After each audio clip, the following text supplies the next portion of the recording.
The proceeding will start shortly.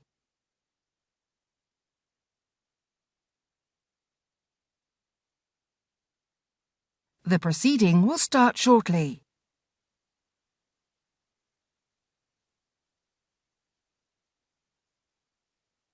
The proceeding will start shortly.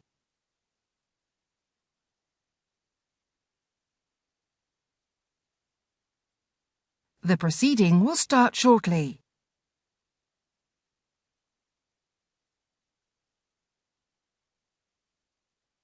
The proceeding will start shortly.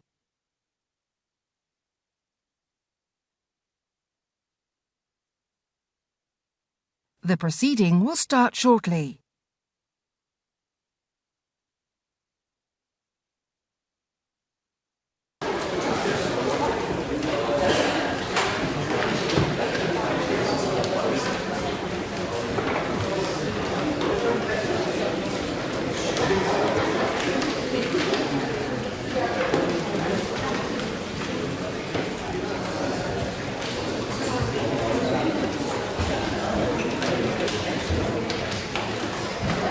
Order! Order! It is with great sadness that I have to inform the House of the death of the Honourable Member for Newport West, Paul Flynn.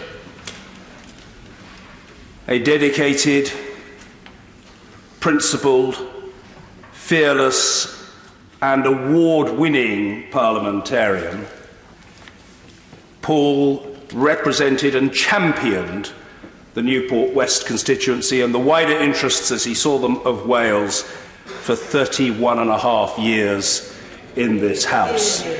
From drugs policy to pensions, from animal welfare to Europe, from parliamentary reform to the war in Afghanistan, Paul Flynn spoke with conviction, with total commitment and without fear or favour.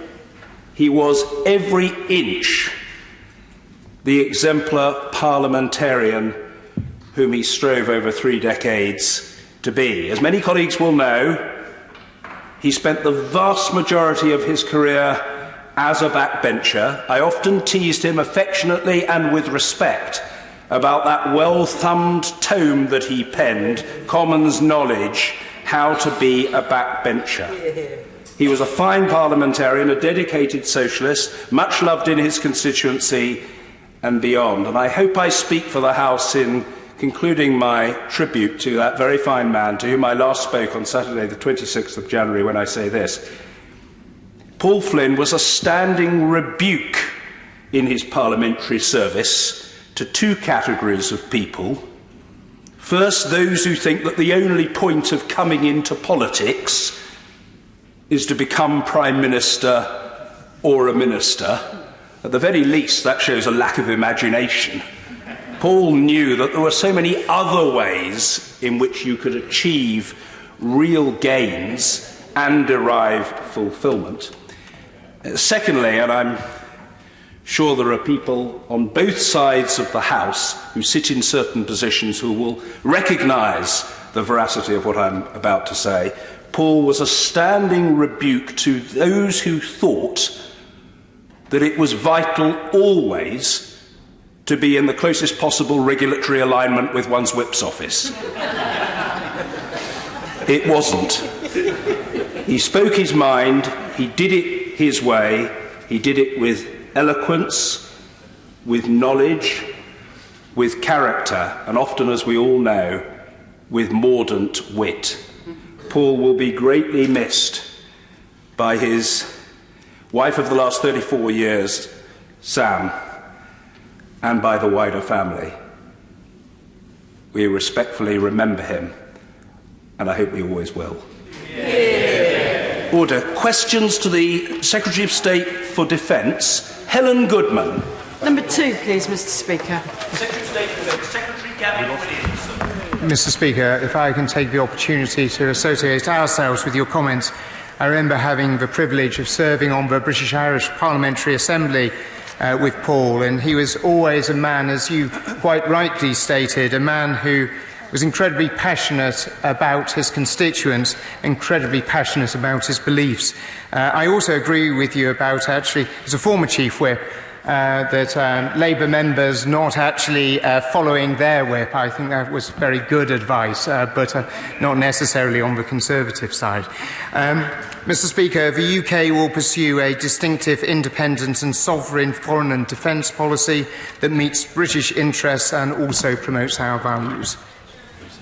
Helen Goodman. Thank you, Mr. Speaker. On my own behalf, and I'm sure that of other honourable members on this side of the House, I'd like to echo your words about Paul Flynn, who I will always remember for his great independence of spirit and fantastic sense of humour. I'm grateful to the Secretary of State for his answer.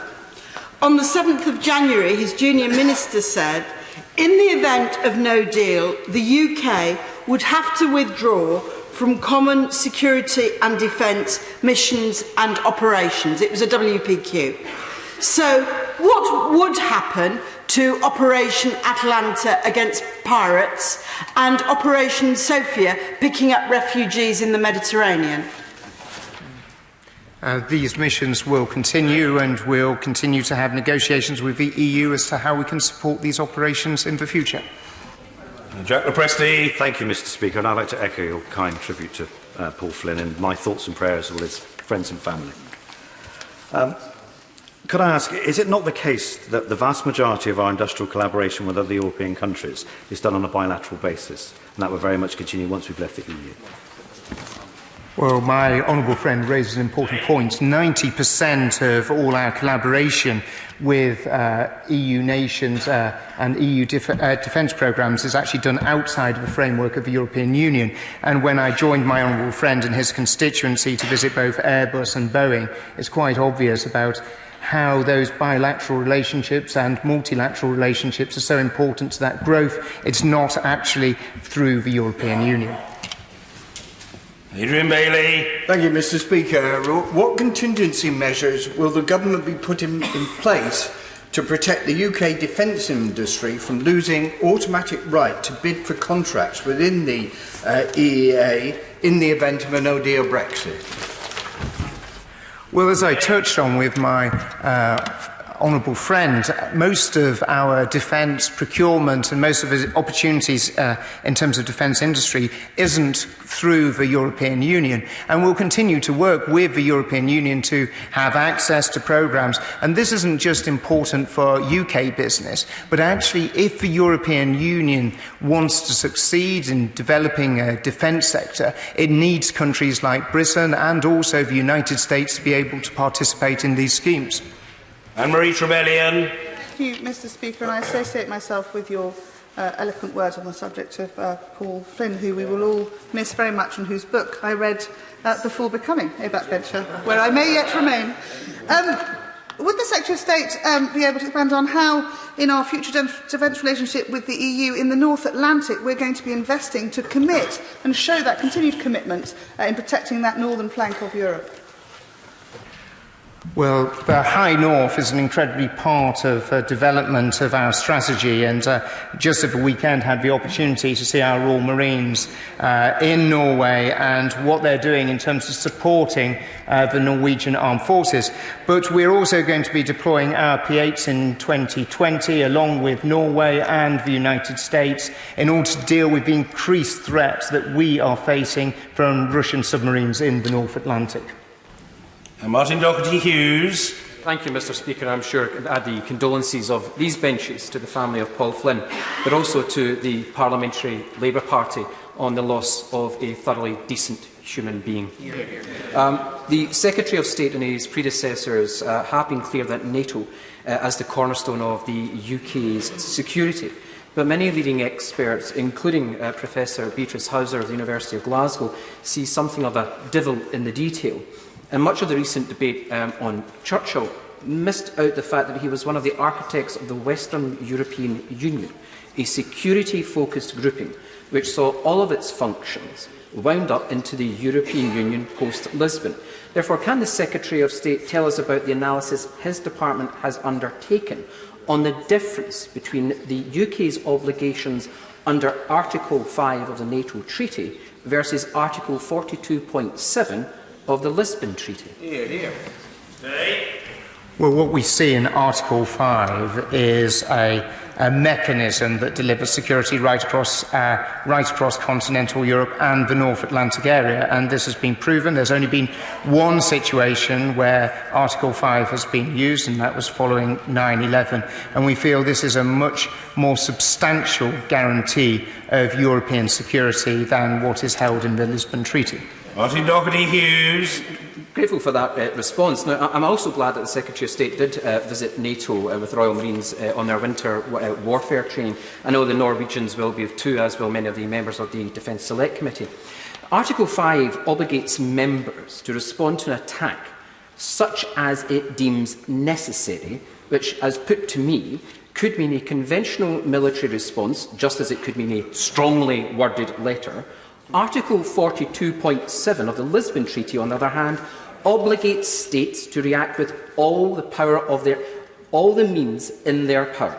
Therefore, can the Secretary of State therefore understand that many of our European allies are unnerved by this dilution of the UK's obligation towards the defence of the continent? And can he tell us what preparations are now being undertaken by the Ministry of Defence to ensure that our adversaries do not exploit this loophole? We have never, as a nation, shied away from our obligations, and there has been a clear understanding that Britain will stand with our European friends and neighbours in delivering security.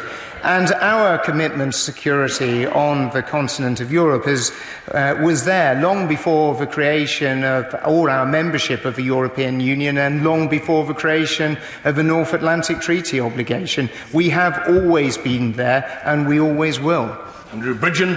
Speaker, would my right honourable friend clarify for the House that it's in fact NATO, not the European Union, that has been and will continue to be the cornerstone of European security and defence? The honourable gentleman is absolutely correct.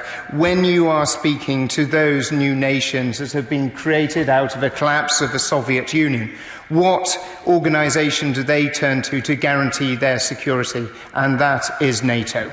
Mike Kane. Number 3, sir. Minister Tobias Elwood. Thank you, Mr. Speaker. With your permission, may I pair this with number 21. I'm pleased to say that there is broadening support for the Armed Forces Covenant. This is a priority for the Ministry of Defence. We have now over 3,300 organisations that are participating in this, and the Veteran Strategy consultation that was launched in November is looking at further ways that we can expand its support. Mike Kane. Thanks, Mr. Speaker. Can I associate myself with your comments as well? And for any budding politicians out there, please read Paul Flynn's book where he set his oven's cooking instructions on 5 years after moving into his flat. On a more serious note, with an estimated 58 veteran suicides last year and the charitable sector saying they are struggling to cope with demand, does the Minister agree there's too much reliance on the sector to support personnel leaving the service with mental health disorders? The honourable gentleman raises a very important issue, and we should not make the automatic assumption that because there is a suicide and the person is a veteran, that it's because he's a veteran that there is a suicide. But that should not prohibit us from understanding more about what is actually happening to those who serve and who have served. We're working with the Coroner's Department to get better data on this, and we've also got a new programme to make sure, from a mental health perspective, people are aware of the support that they can gain once they leave the armed forces. Mr. Amesbury. Thank you, Mr. Speaker. The Minister will know there are a few very reliable statistics in regards to veterans that are homeless. What does the Minister intend to do to improve this matter? Very good. Minister. This goes to the heart, Mr. Speaker, of what the Covenant is all about. I want to see all the homeless people looked after. I want to make sure, if they are veterans, that the actual Covenant is recognised and enforced. But in order to do that, it's not the MOD that needs to do that, it is actually local government that must do that. And thanks to the Veterans Board, we are now enforcing and encouraging the actual government departments to say, are you doing enough? Each local authority has an armed forces champion who should be looking at these issues to make sure that they are tackling the issues of homelessness in their particular area. And if I may finish, if there's any areas where there's a problem with that, please let me know. James Gray. Mr. Speaker, it is anecdotally alleged, although not necessarily backed up by statistics, that a disproportionate number of prisoners are veterans. What considerations, my right honourable friend, given to making better use of the MOD prison estate, particularly, for example, the Colchester prison, which, as I understand it, is relatively empty at the moment? Would that not be more appropriate housing for soldiers and veterans who are actually in civilian prisons? Minister. I pay tribute to the experience and that he brings to the Chamber. My honourable friend makes an interesting point, and I would like to pursue these conversations, perhaps with the prisons minister, to see what more can be done. Well, he's going to pursue it with the prisons minister. Well, the honourable gentleman can make his own assessment. Fabian Hamilton. Thank you, Mr. Speaker. Mr. Speaker, a recent investigation has revealed that black African soldiers in the East Africa Force, formed in 1940, and which encompassed thousands of troops drawn from the British colonies and current Commonwealth countries, were paid only a third of the wage received by their white counterparts. Can the Minister tell the House whether there will now be a full and comprehensive Ministry of Defence investigation into this issue, and whether such an investigation would consider granting appropriate compensation to all surviving veterans? Minister. Mr. Speaker, the honourable gentleman raises a very important point. This is something that the Secretary of State is also aware of. This is a Foreign Office lead, and I hope that they will be able to provide more detail on how we move forward, given the information that's come to present. Mr. Speaker, number 4. Thank you, Mr. Speaker. In December 2018, the Department announced the award of 3 competitive design phase contracts for the Type 31E frigate programme. It remains our intention to award a single design and build contract for 5 Type 31E ships by the end of this year. Construction of the Type 26 frigates remains underway, with the second batch of 5 ships to be ordered in 2020s. I thank the Minister for that response. Following the Secretary of State's recent successful visit to Plymouth, he will know of the South West military shipbuilding and capabilities. Can I suggest that Plymouth would make a fantastic base for the littoral strike group vessels? Well, I'm grateful to my honourable friend. He is an absolute champion for his constituency and indeed the South West. Her Majesty's Naval Base Devonport in the South West of England continue to be of vital importance to the Royal Navy, and as we plan to develop a concept for the littoral strike ship, we will look how this goes, but at this moment no decision on basing has been made. Matt Weston. Mr. Speaker, many employees of GE Powertrains Rugby actually happen to live in the Warwick and Leamington constituency. Can the Secretary of State just update us on what discussions he's had with that company to preserve that quality of manufacture and skills in our country? Well, I know, for example, that my colleague, the Minister for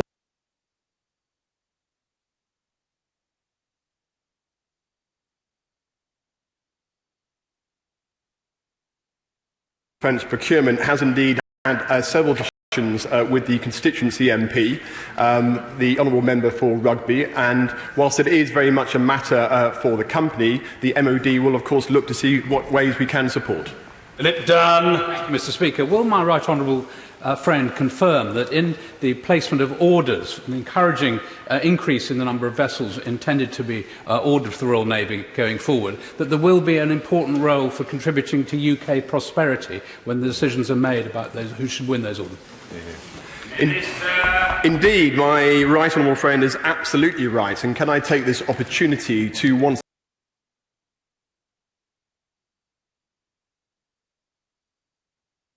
thank him for the valuable contribution that he has made through his report last year. He made, off the top of my head, some 41 sensible recommendations, which we are looking at addressing shortly. Douglas Chapman.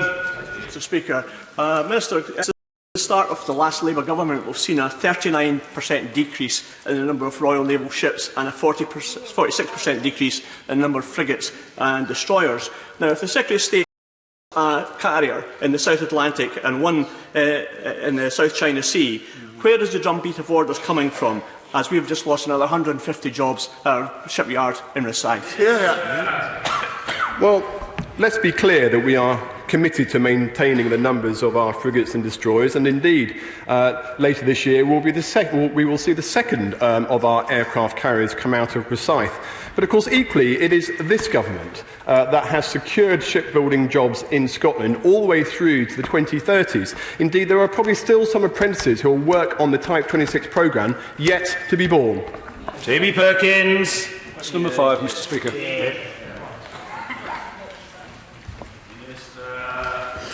With permission, Mr. Speaker, I should like to answer questions 5, 9 and 11 together. We remain committed to maintaining the overall size of the armed forces, and we have a range of measures underway to improve recruitment and retention. The challenge is kept under constant review. Importantly, the services continue to meet all their current commitments, keeping the country and its interests safe. Jamie Perkins. Mr. Speaker, many people may see it as an incompetent accident that the government continually fail to hit their supposed targets on army recruitment. But isn't the truth that this is a government without any sort of strategic vision, what they want our army to do in 2019, and that their failure to get army numbers up actually saves budget for the parts of the MOD that government do have a plan for?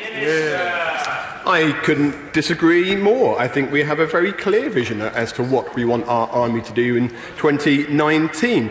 Equally, I think the honourable gentleman should be encouraged that as of January we've had the highest number of applications to the army in 5 years. John Barrett. I suggest the government should not take any lessons from Labour about manpower shortages, given today's news about desertions. But may I suggest to him that the National Audit Office has recently confirmed that Capita has not recruited the required numbers of regulars and reservists in any years since the contract began in 2012. Clearly, extra resources are needed, but may I also suggest that the government considers restating the 2nd Battalion, the Royal Regiment of Fusiliers, which was the best recruited unit in the army when it was disbanded. Well, I have been here long enough, Mr. Speaker, to be able to pay tribute to my honourable friend for his consistent defence of the 2nd Battalion, the Royal Regiment of Fusiliers. But as the National Audit Office equally said in the same report, the Army has already conducted a full review of the current recruitment strategy, and as a result, the contract with Capita was realigned and a comprehensive improvement plan was introduced. Whilst that will take time to bear fruit, as I've already said and demonstrated in the previous question, we are now beginning to see the early signs of that improvement plan bearing fruit. Thank you, Mr. Speaker. Can the Minister update the House on the results arising from the poster campaign that was held last month in terms of recruitment to the Army? Has that campaign enticed more women to apply? Has it enticed more people from ethnic minority backgrounds to apply to join the Army? Well, the Army's new campaign builds on last year's successful belonging adverts, which took the Army to a 5-year high, as I've already said.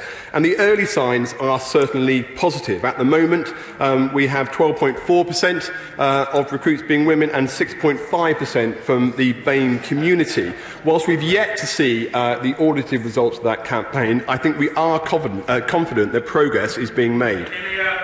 Mr. Speaker, the Public Accounts Committee has been looking closely at the issue of which skills we have in our armed forces, and we know that there are real shortages with people leaving early, but also particularly in the area of cyber. So will the Minister explain to the House how he's working with others across government to make sure that we have the cyber skills we need in our armed forces? Well, I think it's a very important question. The Honourable Lady will be aware of the £1.9 billion investment across government that we are making in cyber. I've taken a particular personal interest in this issue, and one of the areas where I want to look very carefully at is to make sure that the career structure that we offer within the armed forces matches these 21st century skills, which historically they haven't done. Mark Francois. Thank you very much, Mr. Speaker. The last few years, Capita have been 3,000 recruits short.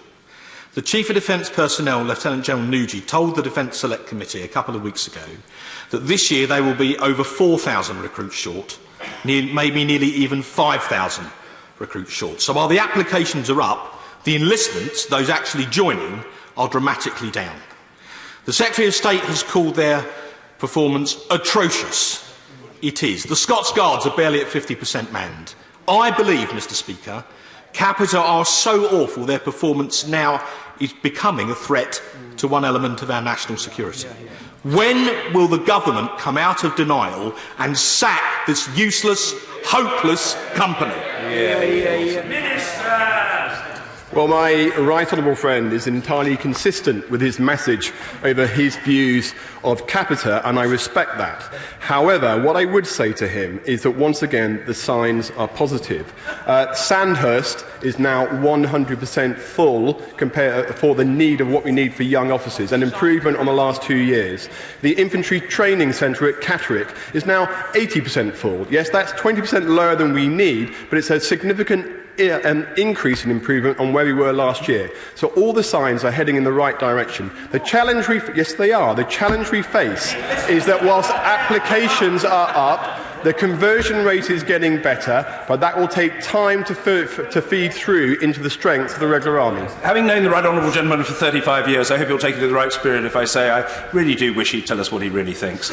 Neil Griffith. Thank you very much indeed, Mr. Speaker. Well, following on from what the Right Honourable Member for Aurelia has just been saying, the reality is, Mr. Speaker, that the size of the army has fallen in every year since the Conservatives came to power. And, you know, for all the talk, the fact is the initial applications are not turning into enlistment. So could the Minister tell the House what the trained strength of the army will be at the end of this Parliament if the current trend and record we've seen so far continues? Well, I'm confident at the end of this Parliament, assuming that's 2022, that the training strength of the army will be higher than it is now.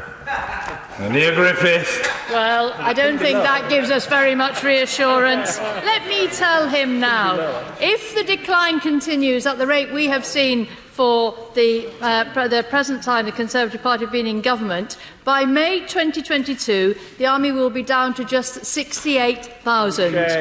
Now, given that the promise to reach 82,000 soldiers was unceremoniously dumped from the Conservative manifesto at the last election, can the Minister tell the House, are they still committed to reaching this number? And if so, what is his plan to do so? Minister. Well, with respect to the Honourable Lady, she talks about the army. I'm assuming by that she actually means the regular army when she talks about 68,000. Because, of course, as far as I'm concerned, the army it also includes the Army Reserve, giving a combined force of about 112,000.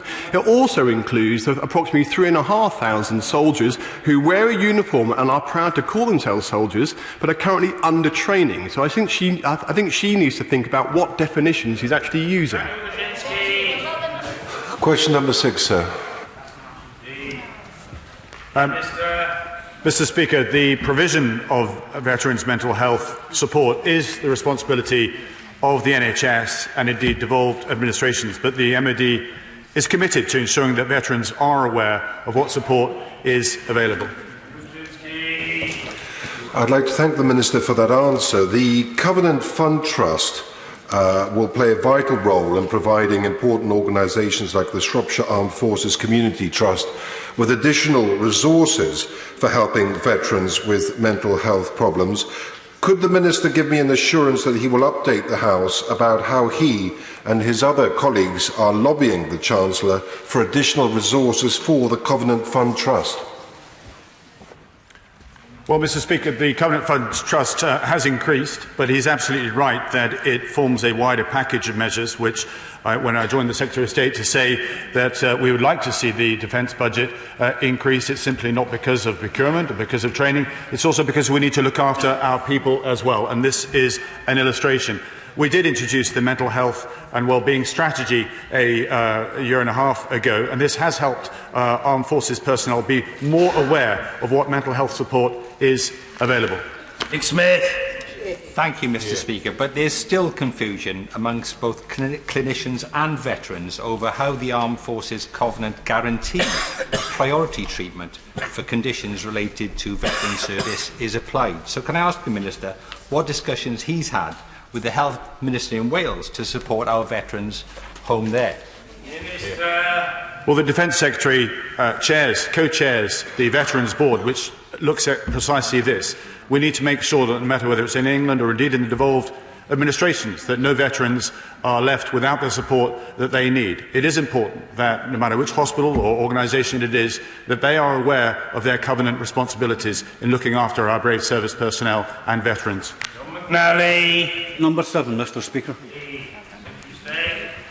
With permission, Mr. Speaker, I'd like to answer questions 7 and 12 together. The Ministry of Defence has conducted extensive planning and preparation to ensure that Defence is ready for a range of scenarios, including that of a no-deal EU exit. We continue to work closely with other government departments, key suppliers and industry partners. John McNally. Thank the Secretary for the answer. Cyber security is designated as a priority in MDP, but given that we will lose the European arrest warrant, access to Europol and the sharing of data using EU frameworks, then we face challenges that the paper simply does not seem willing to countenance. How is his department going to replicate these vital benefits from day one of leaving the EU? Well, in terms of the work that we're doing on cyber security, we do that not through the European Union. We do that through whether it's NATO or whether it's through bilateral agreements with other countries. So I can't see that having any impact on our continued work on cyber security. Anna Morin. Thank you, Mr. Speaker. May I just echo your words about Paul Flynn? He was a brilliant, radical and reformist politician and will be greatly missed. No-deal Brexit will make tracking terrorists harder and the British public less safe. Those are words from the government's own security minister. And this weekend, we've heard another defence minister threaten to vote against the government if it fails to rule out no deal. So will the Secretary of State put this country's security first and before his own leadership's ambition and rule out no deal here and now today? The Honourable Lady had an opportunity to vote for a deal just a few weeks ago, but she didn't seem to bother. Philip Oliver. Whether we leave the European Union with a deal or without a deal, will the Defence Secretary make it clear to his Spanish counterparts that it's completely unacceptable for their warships to try to intimidate commercial shipping from entering British sovereign waters around Gibraltar? Absolutely clear. We will always be there to defend our sovereign interests and defend Britain's national interests.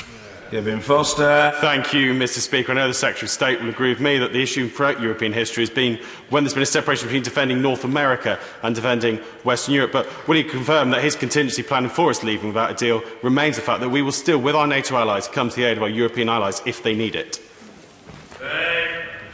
Our commitment to our European friends and allies is absolutely sacrosanct. The Prime Minister has been consistent in saying, as we leave the European Union, our commitment to European security is one that they can truly rely on.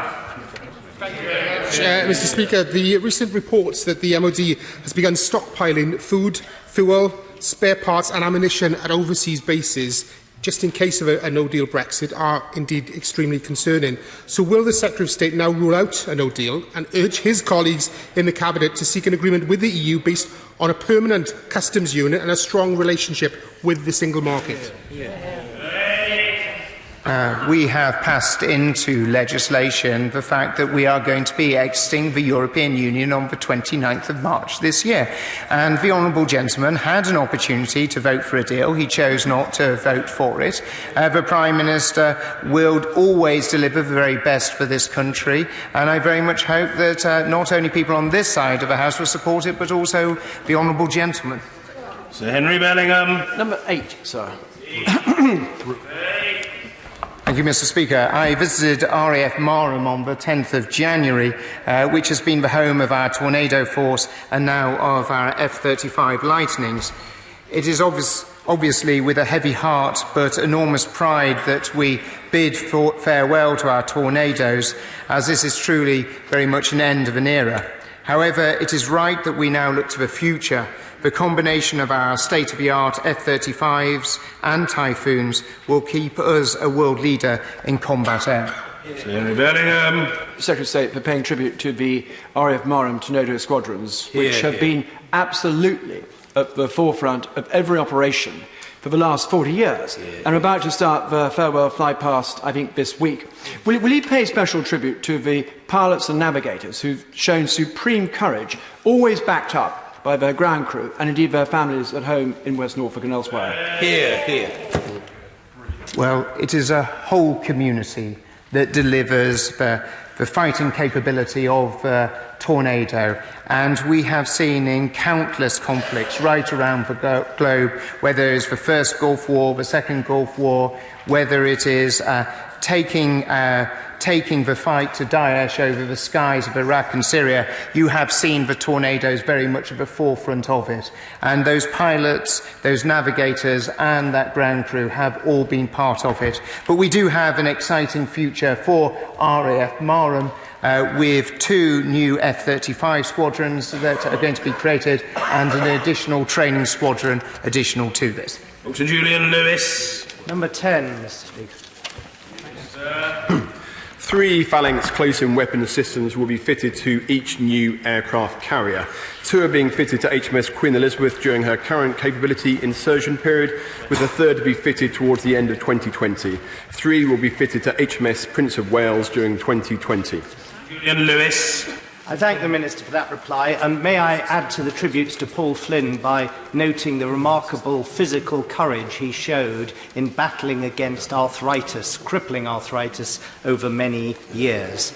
In relation to the Phalanx systems on the aircraft carriers, I agree that if nothing goes wrong, the fitting of 3 will offer all-round 360-degree coverage and protection.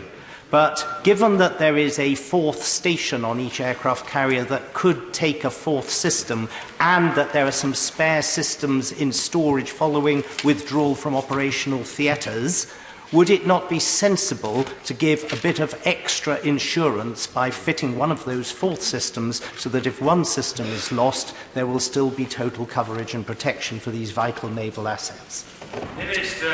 Well, my right honourable friend is, of course, right in his assessment that 3 Phalanx systems offer 360-degree capability, and that there is scope potentially for a 4th. We have the ability to adjust that depending on the threat. But it's equally important to remind the House, of course, that the carrier will be at the centre of a carrier group, so effectively protection for that carrier will be done in different layers of security by both the frigates and the destroyers, so it's not just reliant on the Phalanx system.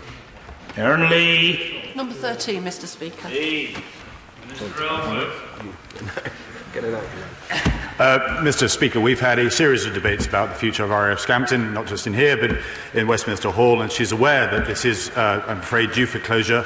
But I can assure the Honourable Lady that the footprint, the RAF footprint in Lincolnshire, will increase. Karen Lee. Thank you, Mr. Speaker. As the Minister knows, RAF Scampton is situated very close to my Lincoln constituency. It employs over 600 people, and a lot of those people live in Lincoln, and they contribute to the local economy as well as to our communities. I'd like to ask the Minister what specific assurances can he give to MOD workers in Lincoln and across Lincolnshire who are concerned they'll be made redundant or forced to relocate should the closure go ahead. Minister. The Honourable Lady is right to make sure that we look after those that work there, that are committed to the RAF, and indeed the families as well. But as I touched on before, Lincolnshire does well from an RAF perspective. There's RAF Waddington with its I-Star capability, there's Cranwell with its training capabilities as well, and not to mention Coningsby too with our fast jet capability. I do hope that the majority of people that will be transferred or moved will be able to remain where they live, but simply their work will simply take them elsewhere in the county. Redwood Lee. As a Member of Parliament representing RAF Scampton, may I thank my right honourable friend for the work he's done in trying to secure a future for RAF Scampton with our local district authority, West Lindsey.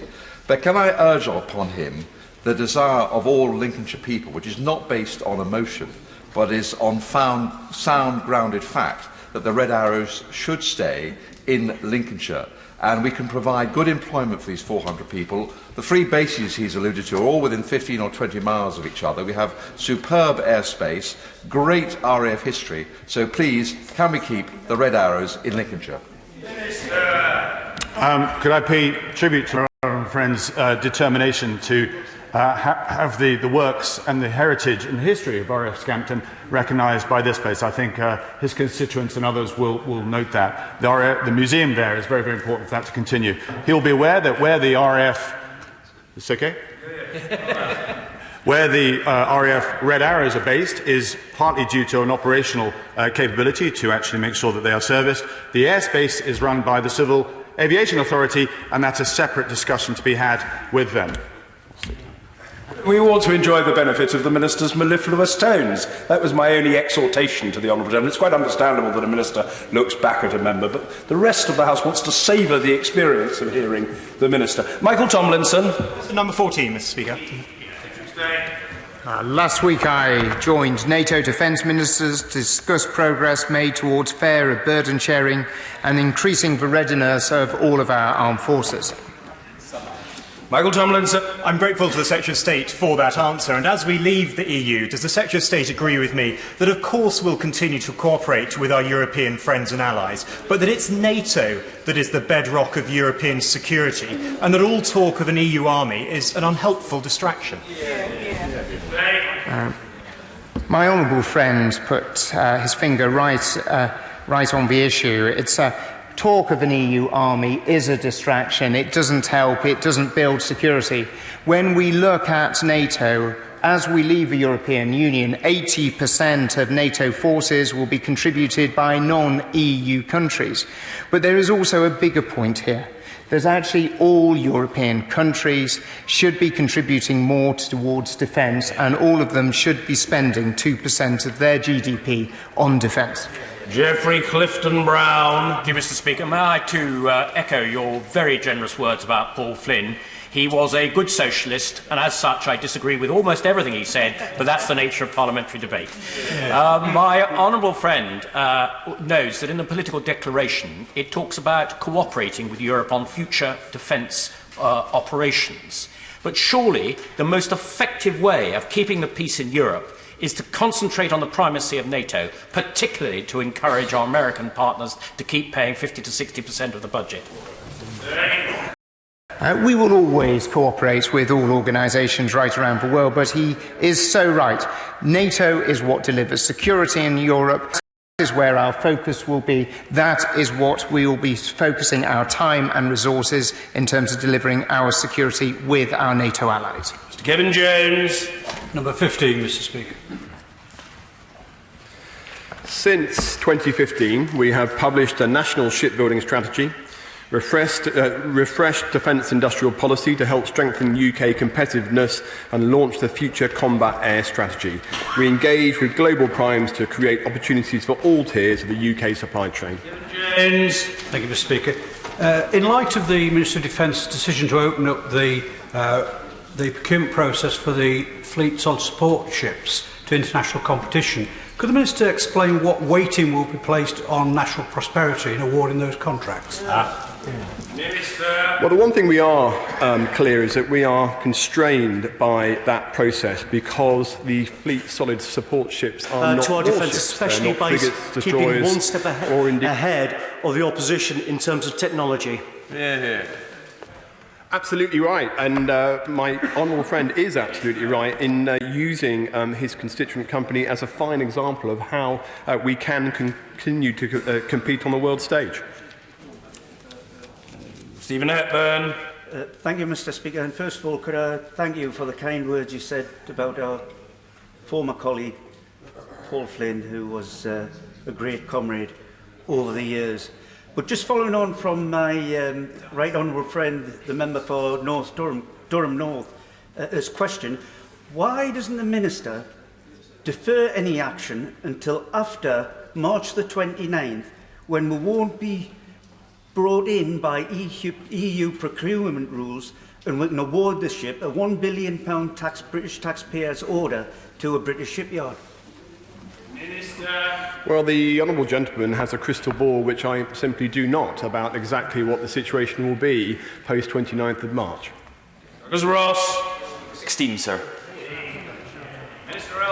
Mr Speaker, 15,000 Armed Forces personnel leave the Army, Air Force and Navy every single year. We've invested significantly in resettlement provision, and the two key organisations that help provide that are the Career Transition Partnership, which helps individuals in that preparation, and indeed the Defence Relationship Management Organisation, which actually partners with businesses to make them aware of what skill sets are available. I think the Minister is seeking to group this question with number 18. Absolutely, sir. No, that's fine. Thank you. Douglas Ross. Speaker, and I'm grateful to the Minister for that answer. Copernicus Technology, based in Murray, was set up in 2008 with ex-RAF engineers, and they provide excellent work for the US Department of Defence in an intermittent fault device. Would the Minister consider looking at the benefits of this in the UK, because it increases the availability of these elements that it's used on and reduces support costs for the US, and we could surely do with that here in the UK? Mr. Speaker, my old friend raises a very, very important point. This is not just in this area, but there are many areas where we can learn from our US counterparts as to what supports we can provide with veterans. I'll be delighted to meet with them afterwards and perhaps discuss in more detail how we can move this forward. Nigel Huddleston. Mr. Speaker, will the Minister join me in commending the work of Only a Pavement Away, which helps homeless ex-service personnel find employment, particularly in the hospitality sector? And what else is the Government doing to help those ex-service personnel who've fallen on particularly hard times? Well, could I pay tribute to the charity that he raises? There are over 400 service-facing charities that are out there providing support for ex-service personnel. It's important that those who require support know where that support is to be found, and I'm pleased to say that more and more charities are working through the Veterans Gateway, that single portal that allows veterans to know where help can be found. On break. 19, Mr. Speaker.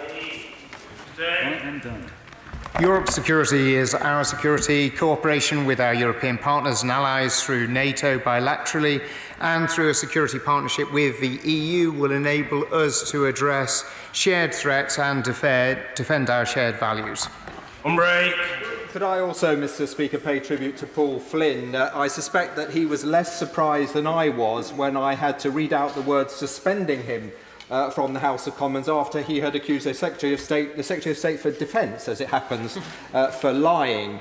On the subject of the European Union, the Secretary of State will know that the National Security Review stated that as we leave the EU, we want a partnership that offers both the EU and the UK the means to combine efforts to the greatest effect, both operationally and in developing capabilities. By what means will we achieve this partnership once we have left the common security and defence policy?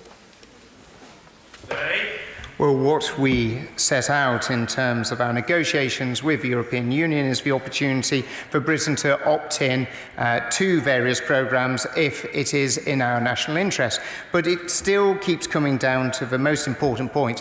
What delivers our security in Europe isn't the European Union, it is NATO. And it is that framework that will continue to deliver that security. Topical questions. Dr. Julian Lewis. Article 1, Mr. Speaker. At NATO Defence Ministers last Wednesday, I announced a significant increase in our commitment to the alliance, making the UK contribution to the enhanced forward presence in Estonia the largest of any nation. At the Munich Security Conference, I met with counterparts from the global coalition of countries tasked with defeating Daesh, and in Norway had the opportunity to further our discussions with the Norwegian government about how we can enhance our security in the High North. Dr. Julian Lewis. Secretary of State is far too modest. I was sure he was going to tell us about his dip in icy Norwegian waters. But on a very much more serious issue, he knows that there are between 200 and 300 war widows who lost their war widow's pension on remarriage, who, if they were to divorce or lose their husbands now, would have it restored and it couldn't be then taken away, but who have not had it restored and therefore are in a perverse situation that if they want to get quite a few £1,000s a year more, they should divorce and remarry their husbands. Everyone agrees that this is an absurd and indeed disgraceful situation. I know the Secretary of State wants to do something about it. The war widows have been to see the Economic Secretary, or no, the Financial Secretary to the Treasury, and she expressed sympathy. When will this matter be dealt with? What is it that's holding it up?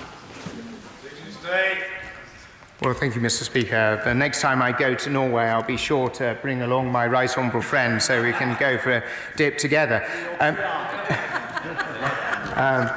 Mr. Speaker, my right honourable friend raises an important issue and one that has been ongoing for a very long time. I've had the opportunity to meet with a large number of those who are affected, and we're very keen to work across government to find a solution to this. This is a burning injustice, and I know that they feel it very deeply, and I am committed to finding a solution. I very much hope that we can deliver that across all government departments. Neil Griffith. Speaker, well, the Public Accounts Committee's damning report found that ministers have made little progress in solving the affordability crisis at the heart of the MOD's budget. And despite a year of bolshy headlines, the Secretary of State completely failed to get a grip of the equipment plan in the MDP. Instead of spending his time causing diplomatic rows, when will the Secretary of State come forward with a costed plan to give confidence to the armed forces and our allies that we will be able to afford the equipment that his government's committed to? Well, the Honourable Lady has been saying that we will not hit our budget for over a year now, and last year we delivered the Ministry of Defence budget on target and sort of within budget, and we will do again this year. And what we have seen over the last few years, over £9 billion worth of cost savings made, and as part of the announcement of last week, a commitment to invest a further £100 million to ensure that we do the work that we do more efficiently and making sure that we can make more efficiency savings so we can meet our commitments in the future. Well, Mr. Speaker, the government's own analysis shows that a no-deal Brexit would cause serious and lasting damage to our GDP. On the basis of sticking to our NATO 2% commitment, that would mean a massive cut of some 9.3%, just because of the hit to our economy. With the government failing so abysmally to manage the defence budget at present, will the Defence Secretary now drop the bravado and finally admit that leaving the EU without a deal would be so harmful to the UK that we absolutely must rule it out? Whether Britain has a deal with the European Union or doesn't, I know that we will continue to succeed and thrive as a nation, as we always have done, and as we did before we are members of the European Union, and as we will do as we leave. And I think that we should have a confidence and belief in our nation that obviously the party opposite doesn't have. Mrs Cheryl Murray. Thank you. Mr. Speaker, does my right honourable friend agree with me or with the former Shadow Chancellor, the Honourable Member for Nottingham East today, when he questioned the Leader of the Opposition's ability on defence by criticising his pursuit of policies... Order. I don't want to be unkind to the Honourable Lady, but she's taken too long to ask a question about opposition policy, and we really can't get into that. Order. Questions are about government policy, not that of the opposition. We move on. Stephen Morgan. Thank you, Mr. Speaker. The introduction of a dry docking facility in Portsmouth for the nation's new carriers could create and protect hundreds of jobs in my constituency worth £1 billion to the local economy. I'm very keen to see this being based in Portsmouth, the home to the Royal Navy. Can the Minister give a timeframe for when this decision will be made? I'm afraid at present I'm not in the position to be able to give that time frame, but what I will do is I'll ask the Minister for Defence Procurement to meet with the honourable gentleman to discuss this. Portsmouth plays a vital role in all that we do with the Royal Navy, and we're incredibly grateful to the city for the support it offers our servicemen and women. Thompson. Where's the fella? Well, he's not here. Well, I'm sorry he's not here, but Leo Doherty is. Speaker, the Brigade of Gurkhas have given courageous and loyal service to this country for 2 centuries. Does the Secretary of State agree with me that it would be a very good idea for us to recruit more of them? Well, I should declare my interest, having started my military career in the Brigade of Gurkhas, so I am particularly biased for obvious reasons. But the honourable gentleman's question is timely. We recruit once a year. That recruitment was last year, and I'm pleased to say that we did indeed recruit 400 Gurkhas last year, which is within our allowance. I'll be in further negotiations with the Nepali government about the future of Gurkhas. Alex Norris. Mr. Speaker, and claimed the lives of 71 military personnel and veterans last year. Mental health is a clear and present danger to our servicemen and women and to our veterans. What assessment have ministers made of making an automatic link between those leaving the service and their local Royal British Legion to help them ease their way back into civilian life? I'm grateful that the Honourable Gentleman raises this matter. It is something that we all need to be concerned about. These numbers are worrying. We do what we can to provide a far greater relationship as people depart the armed forces. There is a cohort of our veterans that are served around the Falklands era that are not benefiting from the education that people receive as they leave today. But nevertheless, we need to do more. And he gives an example of one thing we can do. Bill Grant. Mr. Speaker, could the Secretary of State advise the House if the Royal Navy will continue with the freedom of navigation operations in the South China Sea? Well, Mr. Speaker, I think like so many nations, such as the United States, Australia, France, New Zealand, Canada, we're all nations that believe in the rule of law and the international rules-based system, and we will always be that nation that does not just talk about it, but actually acts to uphold that rule of law that has benefited so many nations, not just ours, but many nations right around the globe as well. So yes, I do. Susan Ellen Jones. Thank you very much, Mr. Speaker, and I'd like to associate myself with the tributes to Paul Flynn, who was a great Welsh patriot, devolutionist and campaigner. We will miss him. Now, according to a report by the National Audit Office, the RAF estimates it'll be another 20 years at the current rate before it's got enough pilots. What urgent steps is the Minister many years, and that's why we are looking at a complete review of that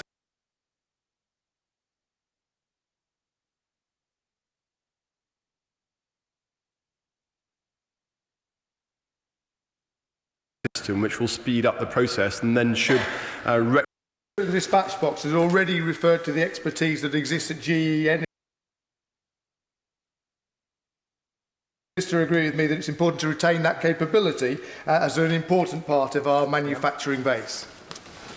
Well, my honourable friend, I know we've met on a number of occasions to discuss this, and we're doing everything we can do, along with the Department for Business, Energy and Industrial Strategy, to be able to help.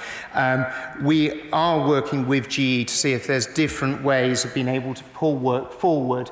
It's an important capability, and I'd very much like to see that technology, which was developed in the UK, continue to be manufactured in the UK, as we've been very successful in selling the Type 26 right around the world, including to Australia and Canada, and it'd be great for rugby to get that benefit. Thank you, Mr. Speaker. May I join you and other colleagues to pay tribute to Paul Flynn for his generous advice all the time, especially to me when I got elected first time in 2007. Given the Cameron government's decision to scrap our maritime patrol capability, and this government's decision several years later to buy maritime patrol aircraft off the shelf, can I ask why we do not yet have a capability in place, and what the Ministry of Defence is doing to patrol our territorial waters in the meantime, particularly in the North Sea? Well, the honourable gentleman raises an important point, and I'm delighted that we are committed to buying 9 new P-8 aircrafts. And of course, they will be arriving from next year, and because of the work that we've done with the US before they arrive, they will have an almost immediate initial operating capability. Mary Robinson. Thank you, Mr. Speaker. Snowflakes and gamers are being recruited into the Army in recognition of the wide variety of talents that people have. In this light, a constituent of mine, Zach, is interested in joining the armed forces, but he feels that his autism would be an impediment to his application. Can my honourable friend confirm whether the armed forces recruitment drive will consider a similar campaign for people with autism? The honourable lady is right to champion this issue. What we have done over the last year is to hold a number of medical symposiums where we've been looking very carefully at what medical standards we actually require in the military, not least because of the length of service that we have in the military, where many conditions don't actually become an issue until later in life, when potentially recruits would have already finished their military service. Nick Smith. Mr. Speaker, Paul Flynn was a funny and a generous man, and we will miss him when he went. Can I ask the Secretary of State, Capita's performance on army recruitment has been hopeless. When's the Secretary of State going to sack them? Well, I feel like this is very much a sort of monthly exchange between the honourable gentleman and myself. I think all I can do is refer him to the answers I gave earlier on in this session, where the visible signs of progress are now there for all to see. Anne-Marie Trevelyan. Thank you, Mr. Speaker. Would the Secretary of State be able to update the House on how the carrier strike strategy is coming along in terms of its relationship and building it together with other departments? Well, as I'm sure you're aware, that when we're making major announcements, including the delivery of carrier strike, this is something that we shared across government, and actually the deployment of Queen Elizabeth and the carrier group to the Mediterranean, to the Middle East and to the Pacific region is an important sign that Britain is a global nation, a nation that wishes to play its role in terms of upholding our interests and, of course, upholding our values. And as we have invested so much in our global carrier forces, it's very important that we actually put them to sea and demonstrate Britain's global presence and our involvement and our ability to act when it's required. Ms. Twist. Thank you, Mr. Speaker. Does the Secretary of State agree that a statutory association body, such as that provided for the police, would allow armed forces personnel to make representations to the government about a wide range of issues, for example, falling morale? Minister. No, I don't. And crucially, I sense there's no appetite within the armed forces for such a body. Shailesh Vara. The announcement by the MOD that all posts in the military would be open to women was certainly a welcome one. Would the Minister kindly inform the House as to what specific measures are being taken to ensure that women and girls in school are made well aware that there are no no-go areas for them in the military? I would refer my honourable friend actually to the Royal Air Force advert which was aired this week, which almost exclusively featured women as a clear demonstration that there is not a single role in the Royal Air Force or now the other services which are not open to them. Carol Monaghan.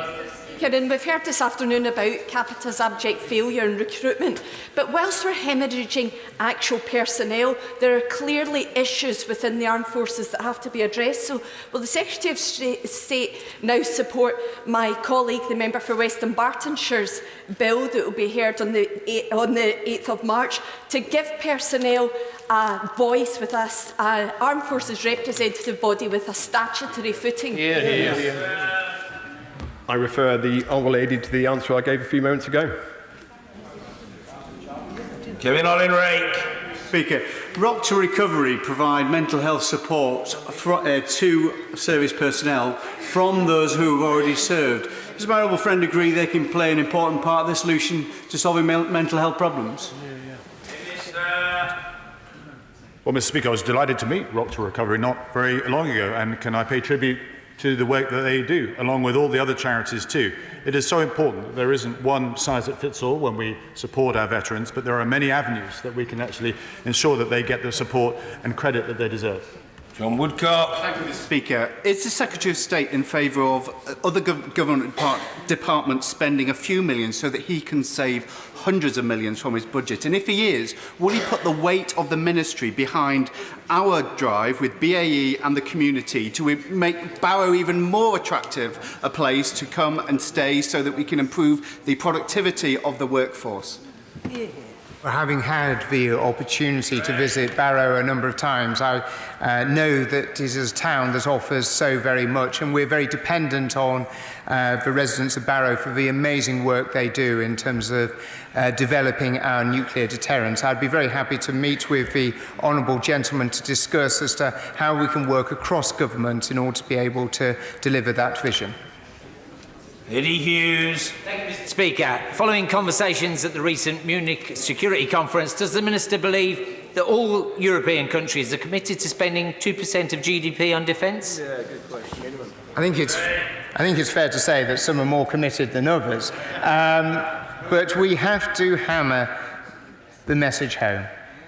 We need European countries to be spending a minimum of 2% of GDP on defence, not because it is an issue that's raised by the United States. It's actually they should be spending that money on defence for their security and for Europe's security. That is the reason that they need to be spending a minimum of 2%. Thank you. Order. Urgent question. Dr. Matthew Offord. Mr. Home Secretary, if he will make a statement on government actions in dealing with UK nationals returning from Syria. Secretary of State for the Home Department, Secretary Sajid Javid. Thank you, Mr. Speaker. May I start by paying my respects, Mr. Speaker, to the Honourable Member for Newport West. Our sympathies are with his loved ones and all those in this House who are close to him, Mr. Speaker. Mr. Speaker, can I welcome the urgent question from my honourable friend? My priority as Home Secretary is to ensure the safety and the security of this country. We cannot ignore the threat posed by those who chose to leave Britain to engage with the conflict in Syria or Iraq. Over 900 people took this path. Without the de-radicalisation work of our PREVENT programme, there could well have been many more. Whatever role they took in the so-called caliphate, they all supported a terrorist organisation. And in doing so, they have shown they hate our country and the values that we stand for. This is a death cult that enslaved, for example, and raped thousands of Yazidi girls, and that celebrated attacks on our shores, including the tragic Manchester bombing that targeted young girls. Now that this so-called caliphate is crumbling, some of them want to return. And I have been very clear, Mr. Speaker. Where I can, and where any threat remains, I will not hesitate to prevent this. The powers available to me include banning non-British people from this country and stripping dangerous dual nationals of their British citizenship. Over 100 people have already been deprived in this way. But we must, of course, observe international law, and we cannot do this if it would leave someone stateless. So where individuals do manage to return, they will be questioned, investigated, and potentially prosecuted. Mr. Speaker, our Counter-Terrorism and Border Security Act, which got royal assent just last week, provides more powers to prosecute returnees. It extends the list of offences that we can act on which are committed overseas, and it creates new laws to ban British citizens from entering designated terrorist hotspots without any good reason. Our world-class police and security services closely monitor all those who return that pose any risk, and we do not hesitate to use the range of tools that are at our disposal, including temporary exclusion orders to put in-country restrictions in place and managing risk through terrorism prevention and investigation measures, or so-called TPIMs. Mr. Speaker, the House will have also seen the comments of Shimima Begum and that she's made in the media, and it will have to draw its own conclusions. Quite simply, if you back terror, there must be consequences. Dr. Matthew Offord. Thank you, Mr. Speaker. There is a huge concern in this country about the return of Shimima Begum. This is an individual who willingly travelled to Syria to become a supporter of a terrorist organisation. She has shown no remorse for her decision, and it appears she only wishes to return to the United Kingdom for the benefits this country can offer her. Many people are very angry about this. But her case highlights the problem facing this country and the Home Secretary, that as a British national, without any form of dual nationality, Begum cannot be refused entry. But does the Home Secretary now accept that the return of Britons who travelled abroad to join Daesh to remove their citizenship is prohibited under international law? Figures from the Home Office show that 900 British nationals travelled to Syria and up to 400 have returned. On the 11th of June last year, the Minister of State for Security and Economic Crime told the House that of those who have returned from Syria, approximately 40 have been prosecuted so far. This is a reduction of the 54 advised by Lord Keane in May 2016, but it's still only 10% of those who went to Syria and returned. So can I ask the Home Secretary, how many British nationals have returned from Syria? How many have been prosecuted for offences? What offences were they charged with? And how many have been convicted? Mr. Speaker, if we don't address this issue, we not only risk the security of the United Kingdom, but we also put into doubt the safety of thousands of our Muslim constituents and put them at risk. We put them at risk of discrimination, abuse and potential violence.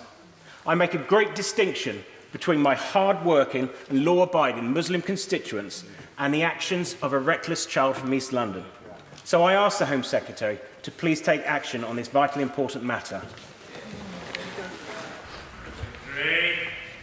Mr. Speaker, can I again thank my honourable friend for raising this important question and those questions he's just put to me.